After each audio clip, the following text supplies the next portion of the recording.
Place à la lecture dans Il était une fois un livre. Voir la mer, donc il s'est fait nommer en Bretagne, il était l'instituteur de Sars. Avec Nathalie Ramage sur Fréquence 8. Bonjour à tous. Il était une fois un livre retrouve pour notre dernière session de la semaine, dernière journée, Philippe Gerin, pour nous faire voyager à travers son livre Les Voyages de Comca, édité chez Gaïa. Bonjour Philippe Gerin. Bonjour. Je rectifie. Donc depuis le début de la semaine, j'ai dit Philippe Gerin, alors que ça se dit Philippe Gerin. Voilà, c'est vrai qu'il n'y a pas d'accent sur votre nom. Donc hier, on parlait de cette partie centrale de votre livre. J'imagine que c'est pas un hasard que c'est la partie centrale, parce qu'on sent quand même qu'il y a un avant et un après le lac Baïkal chez votre personnage, Comca. À la fois, il a rencontré aussi une femme qui a peut-être certainement beaucoup contribué à une certaine prise de conscience, à son évolution. Et cette femme, vous lui faites dire à un moment, il ne faut pas chercher à être autre chose que ce que l'on est. Oui. Dit Olga. Oui, Olga, c'est une vieille femme russe qui a beaucoup vécu et donc qui a une babouchka oui. Pleine de sagesse. Ouais, pleine de sagesse et qui est sur elle la fin de sa vie. Et effectivement, c'est une phrase clé, je pense, dans le roman, en tout cas qui doit avoir un écho fort pour le personnage principal, qui est lui dans cette fuite permanente à la fois géographique et à l'intérieur de lui. Et peut-être que la clé pour lui est dans cette phrase-là, effectivement. Alors c'est vrai que c'est une évidence, mais c'est quand même ce qu'il y a de plus difficile. Oui, c'est toujours ce qu'il y a le plus difficile, d'accepter d'être soi-même et de ne pas chercher à être autre chose que ce que l'on est, et d'accepter de regarder toute son histoire avec bienveillance et de faire avec et non pas d'essayer de fuir en permanence. Ça, oui, je pense que c'est bien toute la problématique de mon personnage. Et pas que. Hein. Non, pas que celle-là, mais en tout cas... Enfin, je veux dire, pas que de votre personnage. Je pense que c'est la problématique... d'une vie, de toutes les vies. De tout le monde, quoi. Enfin, de s'autoriser à être qui on est. Et pour ça, il faut, je pense, des années ou des voyages comme Com, parce qu'il est quand même... Il a la chance de trouver un peu de paix quand même à la fin, sans rien dévoiler, mais bon, on sent que c'est un personnage qui évolue énormément au fil de ses voyages. Et on sent à la fin quand même quelqu'un qui s'apaise, qui trouve un petit peu qui arrive à cohabiter avec son passé de manière moins conflictuelle qu'au tout départ. Et donc, c'est quand même un jeune homme. On ne dit pas que les voyages forment la jeunesse, c'est ça ? C'est vrai, on dit ça, oui. Alors là, les voyages durent, c'est sûr, comme on le disait au début, on ne sait pas trop combien de temps ça dure, mais on est quand même sur une durée longue. C'est-à-dire il ne fait pas un voyage touristique et après il revient et tout rentre dans il a l'ordre. résolu ses problèmes. C'est vraiment, on est sur une dizaine d'années en fait d'errance par le monde, et même si on ne le voit, nous lecteurs, qu'à 3 moments précis de sa vie.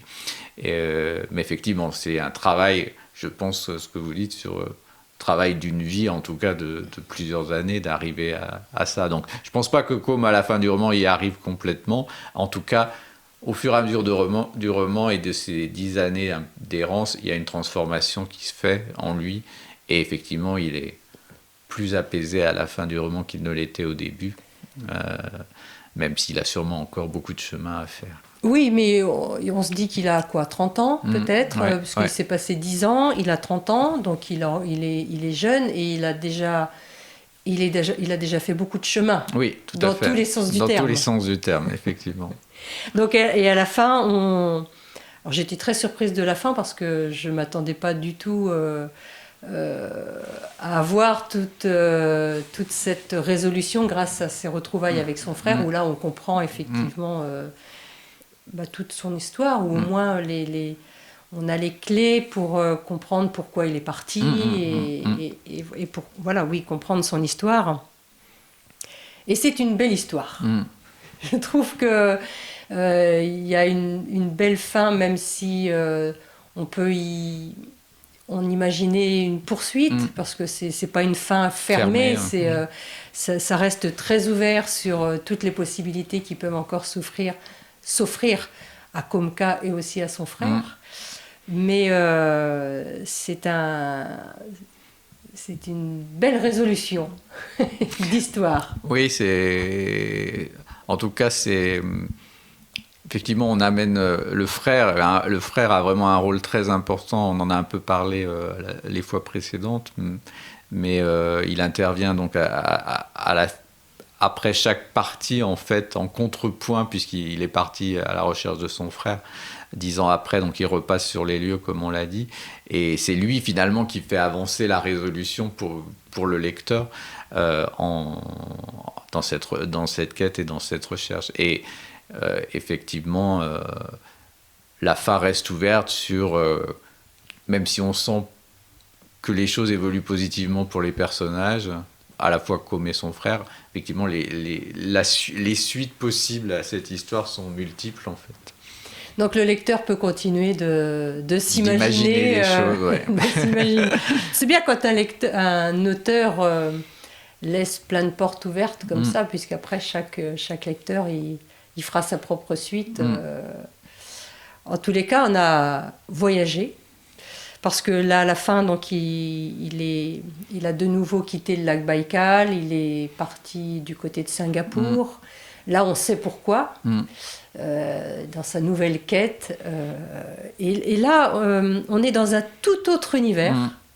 On est passé de deux contrées quasi désertiques humainement à Singapour. À la mégapole, oui. où ça fourmille de partout. C'est un endroit aussi où vous êtes allé. Oui, je suis passé aussi là. L'idée de le plonger dans ce univers complètement différent, c'était vraiment de poursuivre sa métamorphose et de l'ancrer justement dans autre chose, parce qu'il devient autre chose. Il y a le pivot il y a un moment pivot, des moments pivots au lac Baïkal, et puis il y a vraiment après le basculement dans autre chose à Singapour.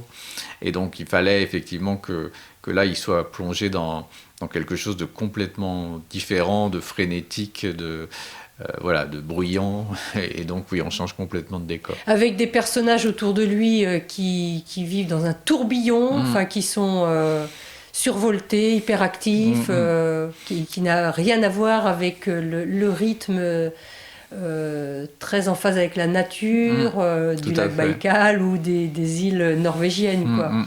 Et qui sont pris dans des troubles intérieurs aussi forts que ceux qui sont complètement perdus dans leur nature au lac Baïkal ou ailleurs. Oui. En fait, où qu'on soit, si on est enfermé en soi-même, on sera enfermé. Et si on a une problématique, qu'on soit dans des lieux désertiques ou très arides en termes de nature, ou qu'on soit dans une mégapole où ça grouille de partout, ce sera la même chose, quoi. Oui, c'est un peu ça, oui. Bon, il a quand même compris, je pense, que l'issue ne pouvait se trouver qu'en lui-même. Et il finit par fuir une dernière fois, mais là, sa dernière fuite, elle est plus salvatrice oui, tout à fait. Que ses fuites précédentes. Quoi. Et puis, dans la dernière partie, il rentre vraiment en action aussi vis-à-vis d'un personnage. Et là, il reprend possession complètement de sa capacité à agir sur le monde qui l'entoure et à agir vis-à-vis des autres. Oui, parce qu'au début, on sent bien quelqu'un qui se laisse porter, qui se laisse guider par le hasard, même si le hasard n'existe pas. Il se laisse porter par la vie. Et à la fin, à partir du lac Baïkal, on sent bien que là, il commence à décider de ses voyages, de ses destinations, même s'il y a un point de départ qu'il n'a pas décidé, mais il aurait pu faire le choix de ne pas continuer. Et là, on sent vraiment qu'il y a... Il reprend pied, en fait, il reprend pied dans sa vie, en fait, au fur et à mesure que se déroule l'histoire. Il prend de plus en plus pied. Oui, donc il y a vraiment... c'est un livre d'espérance, quoi. Ah oui, tout à fait. Enfin, j'espère, oui. C'est pas un livre... J'espère que ce n'est pas un livre... Et c'est pas ce qu'on me dit, d'ailleurs, c'est pas du tout perçu comme un livre. Parce que c'est vrai qu'on a beaucoup parlé de ces démons intérieurs, mais c'est un livre qui va vers la lumière et qui est, je pense, très lumineux aussi via les autres personnages qui gravitent autour de Comca. Oui, et qui le font avancer, quoi. Non, c'est un livre... C'est pour ça que je parlais en tout début de semaine de résilience, parce que j'avais vraiment l'impression que quoi qu'on ait pu vivre dans son passé, dans son enfance, souvent, eh bien, il y avait quand même...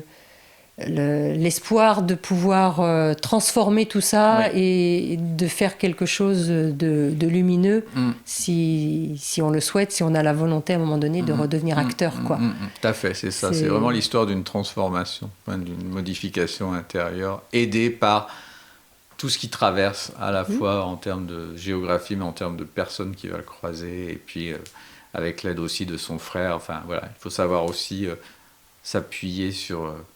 toutes les personnes... Toutes les opportunités. Toutes les opportunités qu'on croise. Ouais. Voilà. En tous les cas, c'est un beau livre d'espoir, d'espérance. Et ce personnage, Comca, est vraiment très, très attachant, quoi. Même s'il est très énigmatique au départ, quand on arrive à la fin du livre, on comprend tout. Et il est encore plus attachant qu'au début. Donc, ce livre, Les Voyages de Comca, donc, édité chez Gaïa, c'est votre deuxième roman ? Oui, c'est mon deuxième roman. Oui.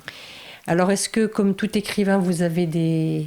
projets en cours. Des projets en cours. Oui, je suis toujours... Même si... Donc, j'ai édité 2 romans, je suis assez lent dans l'écriture, mais oui, j'ai 2 projets en cours. Un qui est presque terminé, alors qu'il n'y a rien à voir avec Les Voyages de Comca, puisque c'est... plutôt un recueil, c'est un recueil de nouvelles autour, cette fois, de la perte, en fait, du deuil. Donc, j'explore cette thématique à travers différentes nouvelles qui vont de l'autobiographie du documentaire jusqu'à la fiction, en fait. Donc ça, c'est un projet qui se termine. Est-ce qu'il va être édité? Je ne sais pas, mais en tout cas, il va être terminé bientôt dans l'écriture. Et en parallèle, j'ai un projet que j'ai débuté aussi en parallèle, qui lui va être plus dans la veine des Voyages de Comca et même de mon précédent roman Du haut de la décharge sauvage, qui va se passer en partie en Islande et en partie au Japon, et qui traitera de la façon dont on prend soin des uns des autres. Bon, voilà, donc c'est un fil rouge aussi un peu avec les autres romans, je pense qu'il y aura de l'écho. Oui, parce que là, Comca, c'était prendre soin de lui-même déjà. Oui. Donc une fois qu'on a pris soin de soi, on peut commencer à penser à prendre soin des autres. Voilà.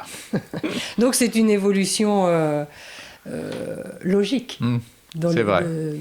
Même dans la production romanesque, il y a quand même une évolution logique. Ça, j'en suis convaincu, oui. Alors peut-être qu'on aura le plaisir de vous retrouver, vous réentendre sur nos ondes, et que quand, à la sortie ou de ce recueil ou de ce roman, vous viendrez nous les présenter comme vous l'avez fait là. Avec plaisir. En tous les cas, merci beaucoup de vous être déplacés, d'être venus, de nous avoir accordé tout ce temps, parce que ça représente quand même du temps et de la disponibilité. Et j'espère vous retrouver pour un prochain roman. Merci à vous. À bientôt. Philippe Gerin, Les Voyages de Comca. Il y avait un dresseur d'ours sur la place. Il venait chaque année à Ulan-Ude. Dans la chambre d'Olga régnait une ambiance sépulcrale. Les rideaux tirés maintenaient une obscurité traversée seulement par de fines rainures de lumière qui encadraient les fenêtres et le contour de la porte. La première année, l'ours était tout petit.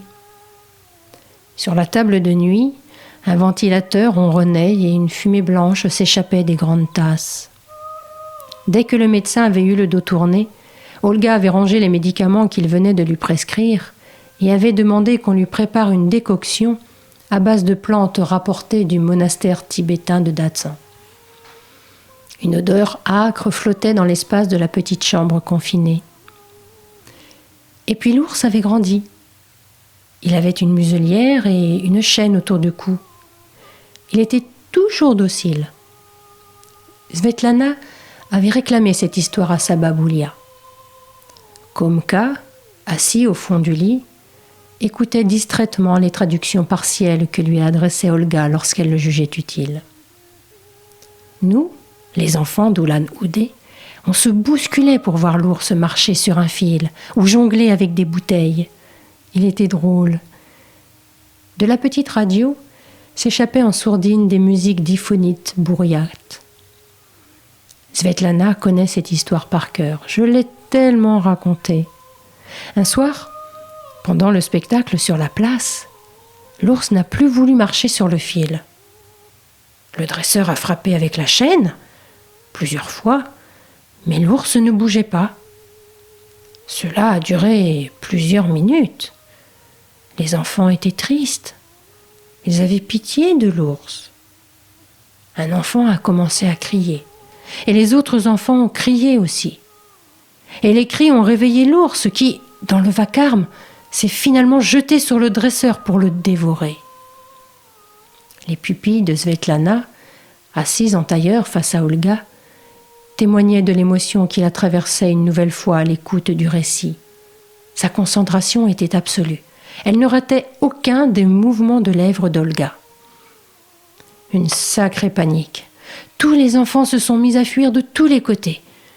En quelques secondes, il n'y eut plus que l'ours et le corps du dresseur inerte sur la place.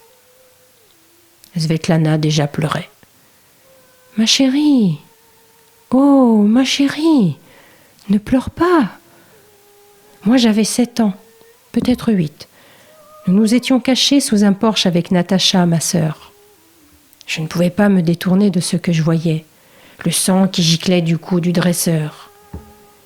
Et puis l'ours s'est soudain immobilisé, comme s'il revenait à la raison. Il a reniflé la mort, il a tourné autour du corps et puis il s'est allongé près de son dresseur. Il n'a pas fui. Il s'est blotti tout contre lui, comme s'il voulait le réchauffer. Et même lorsque les hommes sont arrivés avec leurs fusils chargés, il n'a rien tenté. Il s'est laissé abattre, fidèle malgré tout. Svetlana cachait son visage dans les draps et les plis du corps d'Olga. Voilà l'histoire de l'ours. Je n'ai jamais oublié ses yeux. C'est triste. S'il vous plaît, Komka, donnez-moi une tasse de thé. Il se leva et tendit une tasse à Olga. À la radio, on annonçait que la canicule allait encore durer quelques jours et que les tensions s'intensifiaient aux frontières sud du pays. Le président rencontrait aujourd'hui les autorités. Il y avait des affrontements isolés et des tirs de mortier. Olga soupira. Où cela va-t-il nous mener ? Svetlana avait quitté la chambre. Elle s'était assise sur les marches de l'escalier, seule, pour retrouver la paix. Komka voulut se retirer à son tour. Il pensait qu'Olga avait trop parlé, qu'elle avait besoin de se reposer maintenant. Mais elle le retint. Je suis comme l'ours, attachée à cette terre, quel que soit le mal qu'elle m'a fait. Sur les marches de l'escalier, Komka retrouva Svetlana. Ses larmes avaient séché. Il s'assit près d'elle, sans rien demander. Elle posa sa tête sur son épaule. Interview, lecture, Il était une fois un Il voulait livre. voir la mer, donc il s'est fait nommer en Bretagne, il était l'instituteur de Sarzeau. La rubrique Il était une fois un livre, 17h15. C'est sur Fréquence 8.